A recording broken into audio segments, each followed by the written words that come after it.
Assalamu alaikum wa rahmatullahi ta'ala wa barakatuhu.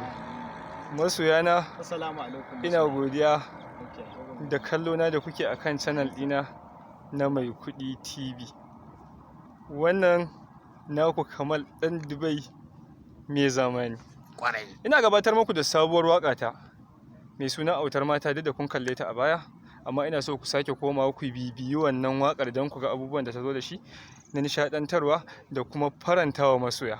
Saboda akwai kalamai wanda muka samar da su a cikin wannan waƙa tamu ta Autar Mata, wanda yake a wannan zamanin a irin waƙoƙin da ake samu daga cikin wannan masana'anta ta tamu ta Kannywood, akan sha wahala wajen samun wa'annan kalamai.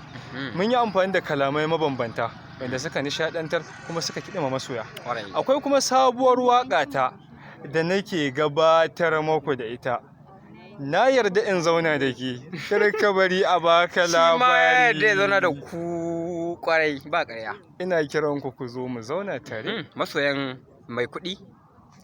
Maikudi yana godiya.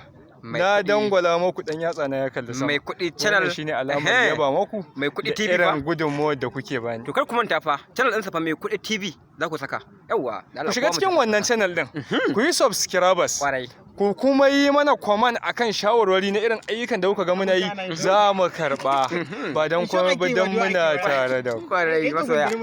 Na gode. Mun gode. Na ku Maikudi TV. Kwarai. Kamal dan Dubai mai zamani. Da jaruma Antizi. Zizi. Come on. Wanda gaishe ku.